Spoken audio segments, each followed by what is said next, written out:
On it, people. Here we are on Friday with my man Dar Holdsworth of Brass Balls Cycles. How you doing, everybody? World champion motorbike builder. What's up? How you doing, Dar? I'm doing great. Thank you for having me here at the Onnit Lab corporate headquarters in sunny Austin, Texas. Usually sunny Austin, Texas. Yeah. Not today. Yeah. That's all right. We'll get there.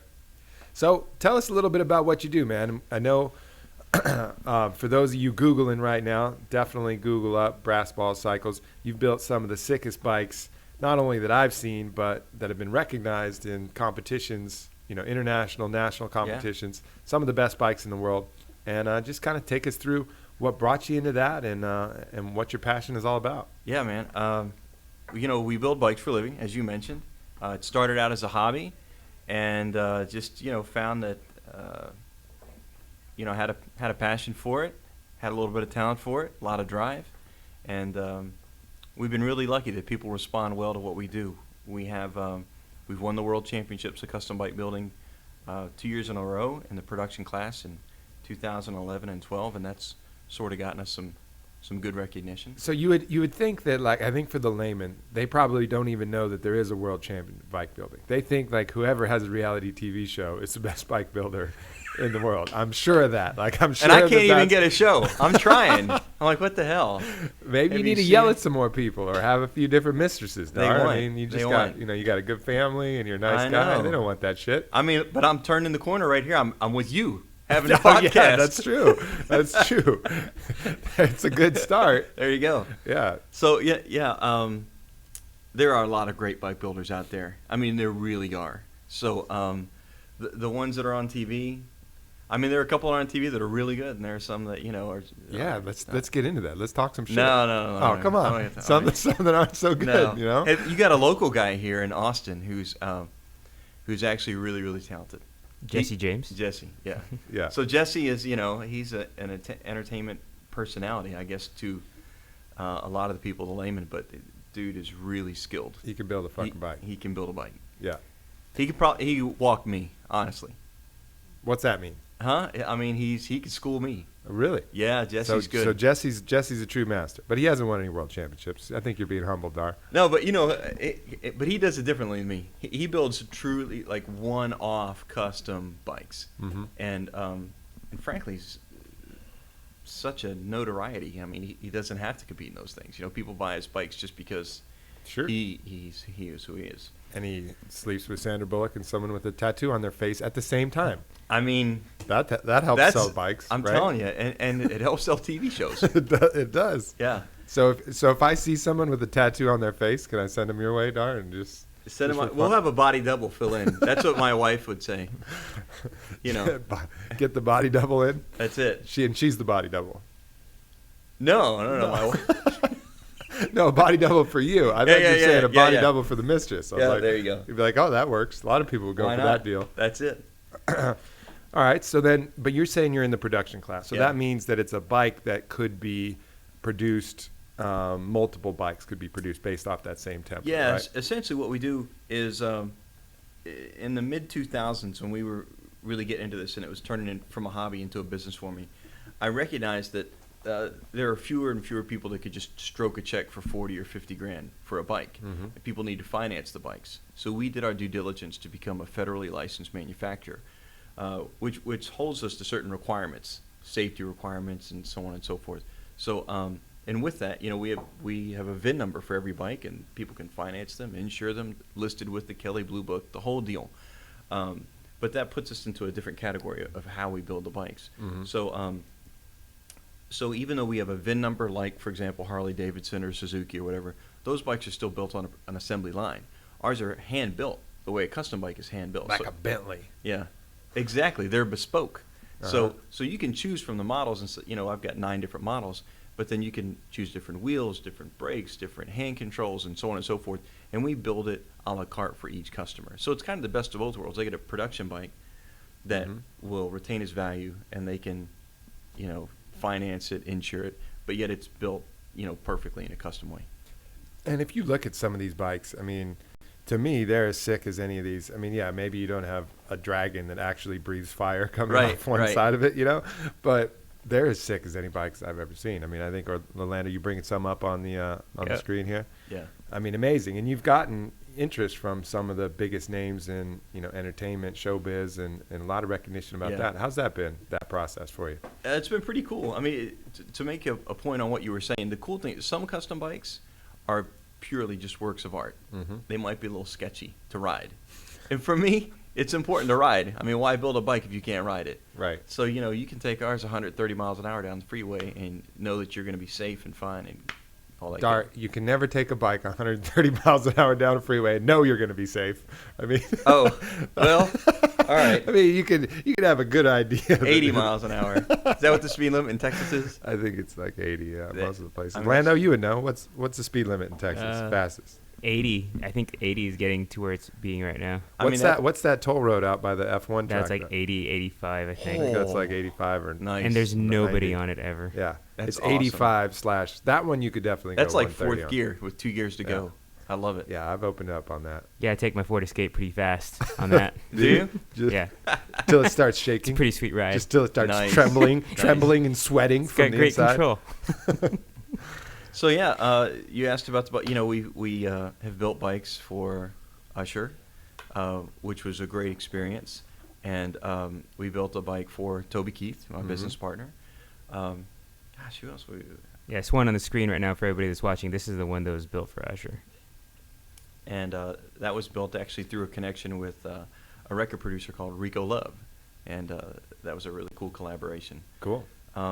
That bike, that Usher bike, looks like you can see Usher on that bike. Like you see what jacket he's wearing. You just see that he's wearing whatever boots he's wearing. It just really suits him. Yeah, fits him. I forgot to say, I've got those pictures. Yeah, I already saw him in my head. Okay. I could picture There it. you go. I know. I guess because I've watched a few episodes of The Voice. Yeah. I kind of get the feel of it. I know Yeah, he's what cool, it'd and be he like. rides too. He rides. He's cool. Yeah. Yeah. Right on. So then, Toby, Usher, and when you're doing that, is it more of a pain in the ass to work with those guys, or is it more fun to work with those guys than just your regular normal person? It's pretty cool. Toby's like, just do your thing. You make it cool, and so it was easy. Right. The Usher was actually a interesting project. It's the first bike I ever built and designed for someone without their input. So it was a surprise birthday gift for him from his friend Rico Love. So, and Rico's not much of a bike guy, but he knows Usher style. So he was like, well, this and that and these kind of colors. And so I would send him different examples and different sketches. What about this? What about that? And so it turned out the way it did based on Rico's collaboration with him. I need cool, rich friends. I need a lot of guys named Rico to be my Send friend. me, send me surprise bike birthdays. Yeah. I got some cool gifts. I got like a book. I got Tips Treats. Yeah. I got some pygmy arrows. That was sweet. Certified actual pygmy arrows. That's cool. Really? But it's not a bike. Are those the ones they shoot through the straws? No, those are blow darts. Okay. Yeah, those are cool too. But I didn't All get any of those. Those are the ones they poison them and they take out the monkeys and then they eat the monkeys. Oh yeah. Yeah. There you go. That's the way they roll. So when you're doing this, there was a certain point where you loved building bikes. Right. You were building them anyways. At a certain point, did you have a moment where you were like, "This is my fucking career. Like this is what I want to do." Yeah, when my other business failed. Yeah. That was That's a good point. yeah, to do man. that. So actually, it was we never intended to be a business. It was just a hobby. It was a stress relief for me. It was a creative outlet, for me. And my accountant was like, "Hey, man, this is an expensive hobby you've got. We need to incorporate it." Mm-hmm. So we incorporated What was your other business? design, interior, signage, store decor, merchandising. Mm-hmm. So I worked. I had my own signage ad agency company, and we worked for Fortune 500 retailers around the U.S. But bikes were still your passion. Yeah, absolutely. And then at a certain point, So two large customers, very large retail customers here in the U.S.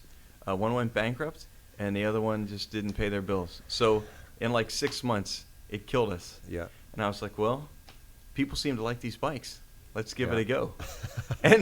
and I'll be damned, 2 world champions later, partners with Toby Keith. We're expanding worldwide to Shanghai and Dubai and London. So, That's pretty rad. We're rolling. And that kind of follows the formula for what, many very successful people would say. If you continue to follow your passion, like what you really love, that's where you're going to find the ultimate success. And it's weird how the universe works, and if let's say those clients didn't, something bad didn't happen, that one didn't go bankrupt and the other one didn't pay their bills, maybe you'd still be in that. Probably would. Still be in that other business and not be as happy, not be as fulfilled, and these world-class bikes wouldn't be out on the market. And I wouldn't be here at Onnit. That's true. I mean, That's true. It's getting Most deep. importantly, Here we are. Of course. Total human transformation. Oh, what? Optimization. Hashtag Well, that, transformation for some people, Yeah. I'm going through it right now. Total human transformation. a little bit. We've seen that happen. Yeah, but so many of these stories happen. These things that seem like a cataclysm at the time. Like, oh, fuck, this company's going bankrupt. I can't believe it. And at the same time, this one's not paying their bills. How could this happen to me? Why? Why me? Yeah. FML, But really, that is a point where it's really a gift, for the universe to say, hey, maybe this isn't exactly what you're supposed to do. Or maybe it is, and it's something for you to overcome and get better at. Right. But in your case, it was, an opportunity for you to shift. Yeah. And interesting how that all played out. Yeah, it really is. So when you were going through that, what was, take us through some of kind of the emotion, because that's going to happen to most of us in our life at a certain point where things get really fucked up. Take us through kind of your mental state. You had a family still then at that point? Yeah. What was going through your head at that point, when all that stuff was going on and the process of jumping over to a new business that you had to make work? Yeah, man. A lot of pressure, a lot of stress, a lot of unknown, but I knew I didn't want to work for someone else. Mm-hmm. And I knew I liked building these bikes. I knew I had a passion for it. I just didn't know if I could make it work as a business. Mm-hmm. And it's tough, man. I mean, when we jumped off into it, 2008, middle of 2008 is when we really made the official hard switch to it. I mean, the end of 2008, the economy fell out. Mm-hmm. I'm like, damn, what the hell? People got to eat. They don't have to have bikes, So, it's been tough through all of that. But we've, stayed true to our focus of building uncompromising American bikes. And, each one is better than the next. And, it just worked out. Yeah. I don't know how to I was talking to phrase someone. it. I was talking to someone yesterday, and I've done a couple podcasts with the author Robert Greene, and he talks about putting yourself on death ground as a strategy. Like when you really need to make something happen. If you're the type of person that is a winner, you will fucking make it happen. Yeah. You'll figure it out, and most of us have that capability inside us. Mm-hmm. So I was giving advice last night to a friend, and she was really concerned about, should I do this job? I really don't want this job. I hate the people. They're bad people, but maybe I need it because this other one's not going to be ready. And I'm like, listen, of all this time that you've stressed about how you're going to pay your bills, what's going to happen, it's always worked out. You've always had food. You've always had a place to lay your head at night. Right. And everybody spends so much time concerned and anxious about this. But when you really need, at the very last gasp, you need to make something happen, you always do. Yeah.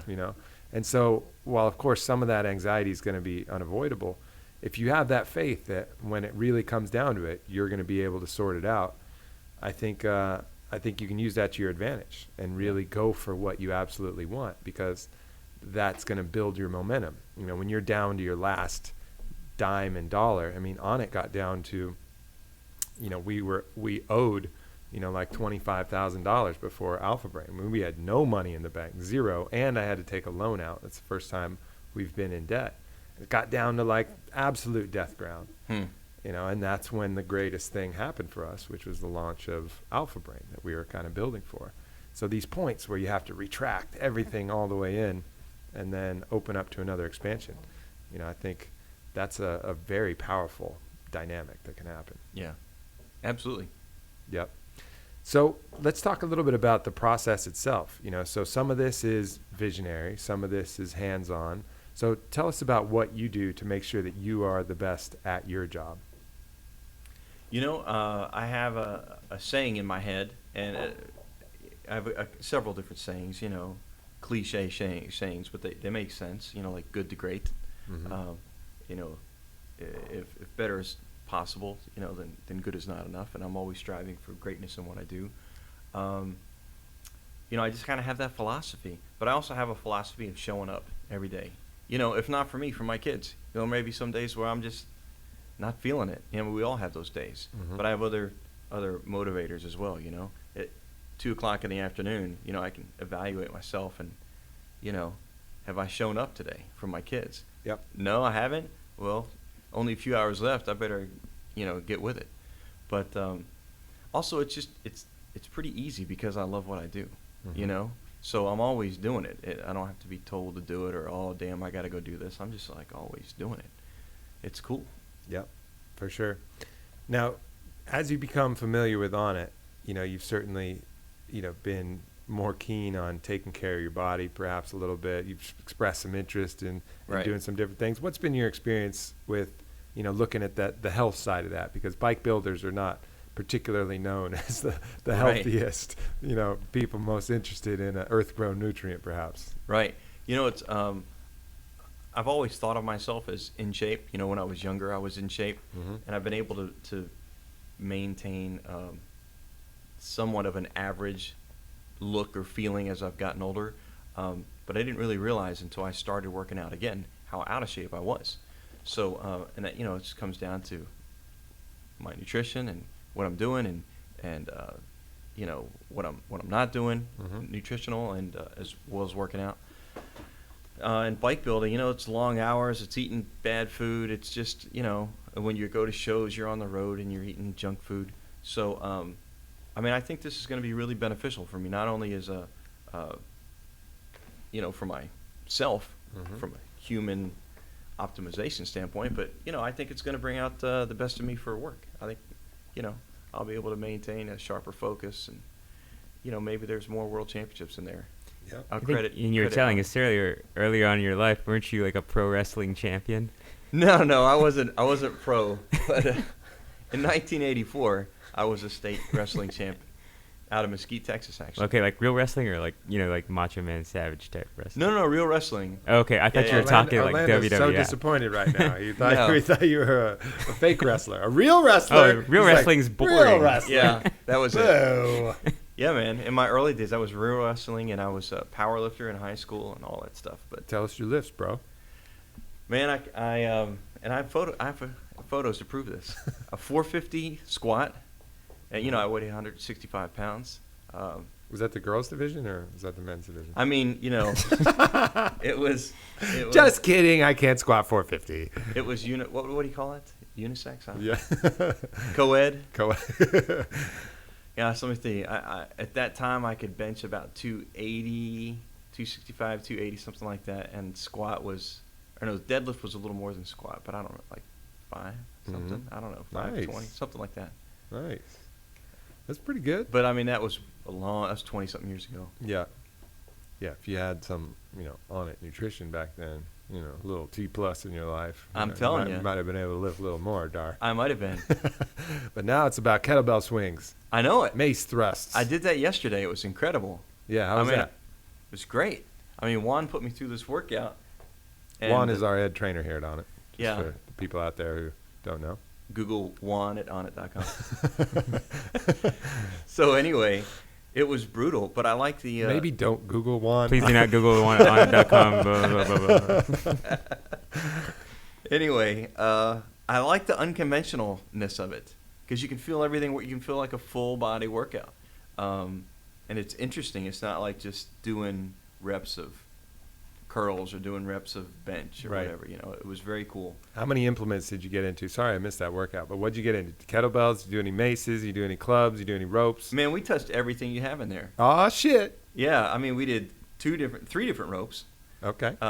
So we did the rope that So if you see, we did this, and we did this. Milking the cow. That's right. That was the first one I saw.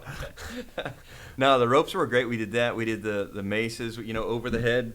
Barbarian squats. We did that. We did the what's the bag that you throw at the floor? Steel bells. Yeah. Steel bell slams. It was incredible. We did that. We took the what's the long thing called? the mace. Oh, that's the mace. Mhm. We did the mace, and we were hitting the tire with it. Sledgehammers, yeah. Yeah, I mean, great for getting out your aggression. Yeah. So what's the shorter mace thing called? Club. The clubs. We did the clubs over the head. Uh-huh. We did squats with the kettlebells. We did kettlebell swings. Nice. We did jump rope with the real thick rope. Uh-huh. I mean, shit. Full deal. It was. I was Nice. like, dude, this is my first workout. You guys have a doctor on staff, I hope. He's in Arizona, unfortunately, but we Yeah. could phone him in on Skype. Yeah, no, Tell it was you- great. And this is what he'd tell you. Suck it up, Dar. That's what he'd No, tell you. I mean, it's real effective. I'm thinking, like, in another 3-4 days, I'm going to start shaving my arms and feeling Lando shaves his arms.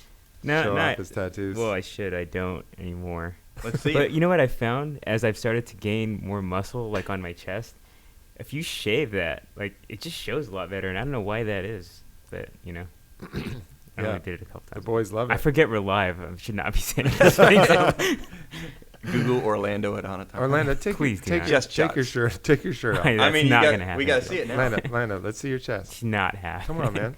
No. It's all family here. Let's go back to bikes. I'll show you my arms. You show me your chest. Yo, look at that. Nice flex. I mean, look at is that. that from like turning ratchets or something like that? I you don't know, like, tightening just- bolts. I mean, you got to really pronounce. I don't even know what that muscle is there. That top thing? one. Yeah, look at that. It's like I mean- it's like a second bicep. I used to have, back in the day, That's like a fourth tricep. You have Is like it? a quadcep. I mean, you could make a Because a kettlebell out of quadricep is an actual muscle. But Y'all want to take some, take some impressions? We could make a kettlebell out of this. People could, yeah.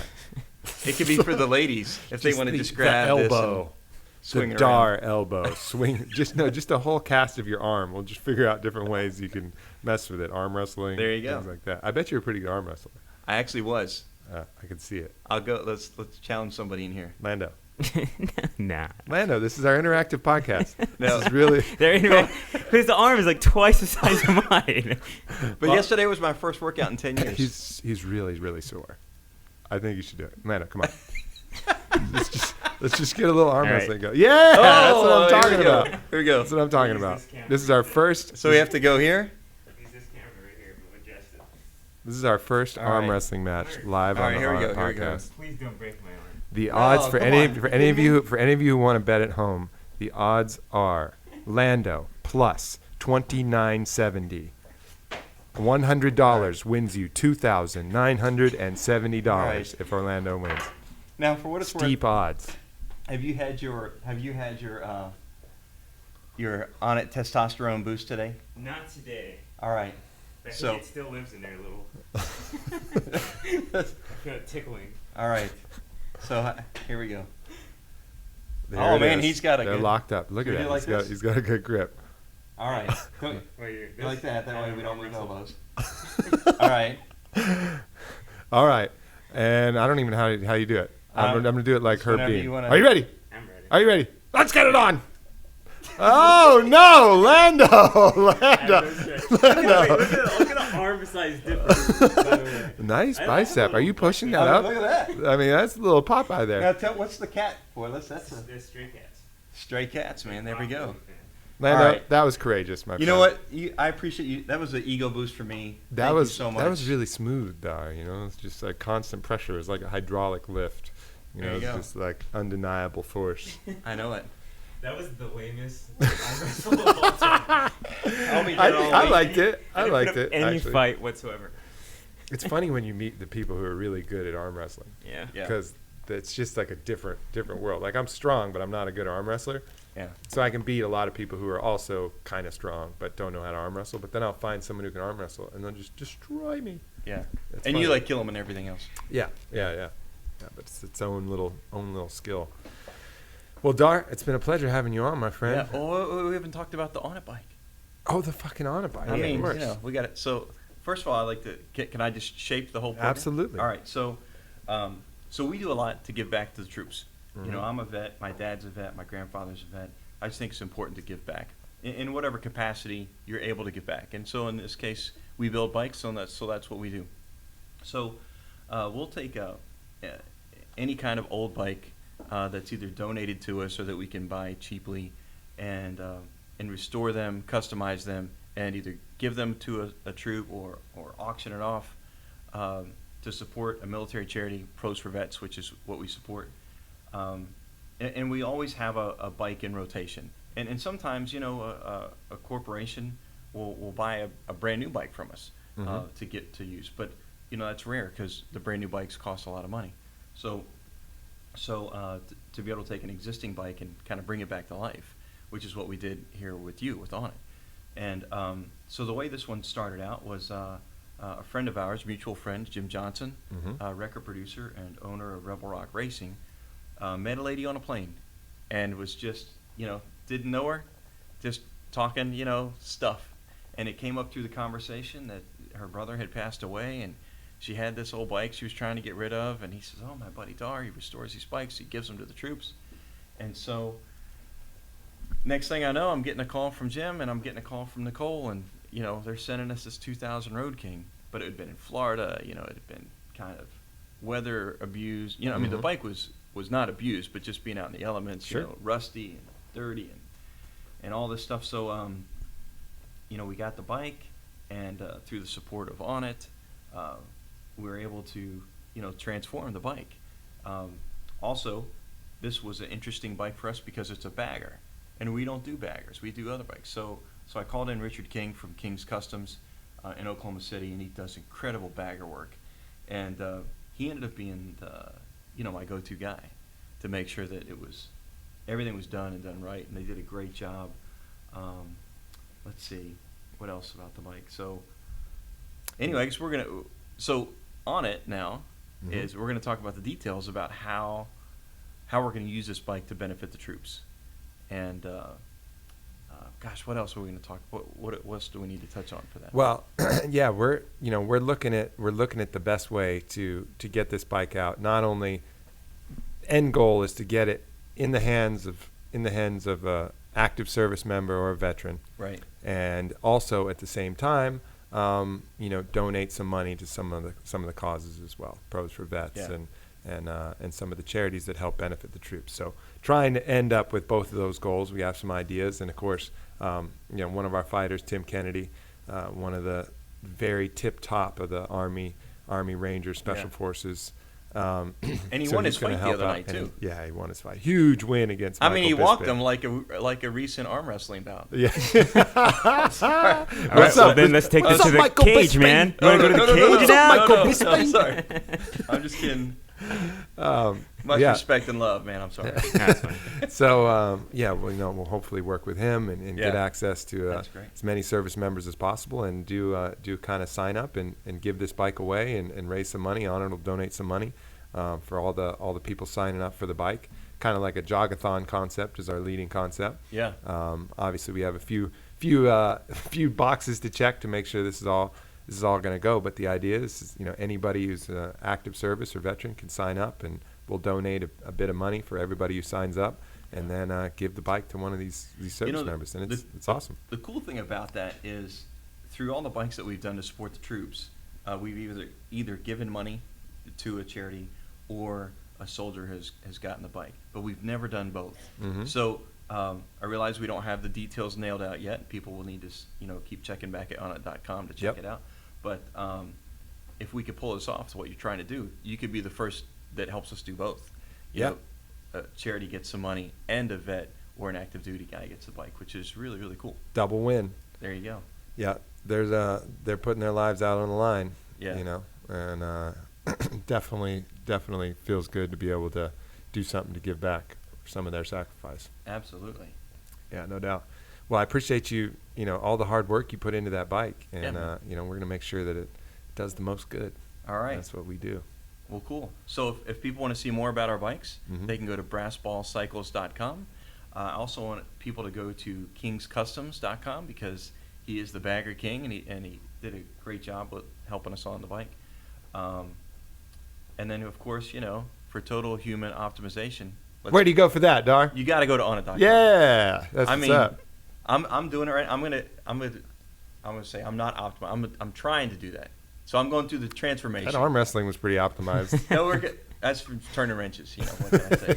But no, I'm really looking forward to living the Onnit nutrition way of life. Hell yeah. We'll And, get you on the program, my friend. Jennifer's already whipping me into shape, so we're going to do a whole regiment. People can check back and see. You've just dropped in all our employee names. We got Jennifer, we got Orlando, we got Juan. Yeah.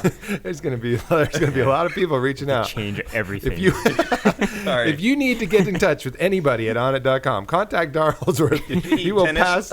Yeah, you need tennis lessons. Call Bernie. Yeah, there you go. There you go. Well, it's been an honor to work with you, my friend, and honor's it's been all good mine. having you, Thank you so here on the much. podcast. And definitely look him up. And look, if you're interested in a bike, this guy's got the sickest bikes of all. Yeah. I'll have to admit something. I'm going to admit something right now. All right. There we go. I don't know how to ride a bike. That's all right. It's sad. It's sad, and I might have some people out there who just pulled my man card, but I'll get it back one of these days. That's I'm all gonna right. figure it out. And one of these days, Hey, for what I'm it's gonna have worth, a brass ball cycle listen, bike. for what it's worth, my wife doesn't know how to either. That doesn't help, Dar. That doesn't help. If you said, Cut the My- podcast feed. my Cut the key. my 250-pound savage cousin decathlete doesn't know how to Yeah. ride a bike, maybe that helps my cause, but not that your wife doesn't know how to ride a bike. She's going to take her lessons this year. Oh, maybe Yeah. we can take them together and Come on. play, hang Hey, out. look, can I, this is completely unrelated, but I have a scoop for you, an international scoop right here to this morning. Okay. What's So a scoop? I I, just don't even got- know what a scoop is, but let's do I it. mean, you have microphones. You got to know what a scoop is. Do you know what a Like scoop the is? scoop, like It's news. like You an got extra, scoop. extra. Breaking news. Breaking news. Breaking Here's, news. like, here's the scoop. Here's the So, scoop. so one of our bikes, the Brawler GT, which Mhm. is the same one we built for Usher. Usher, we have a higher end version of that, the Brawler GTR, and we're building that for the Hot Bike Build Off. It's an exclusive build off competition, invitation only, top builders around the world, and we are going to build an SRT version of that bike. Ooh-wee. So we're working with the Street Racing Technology, Sport Vision of Chrysler, working with Mr. Ralph Giles himself, superstar CEO of SRT, and I think he's head of design or vice president of design for all of Chrysler. And so while we're here in our podcast, Ralph Instagrams Sweet Bike Mastery on one of the bikes we posted on Instagram earlier.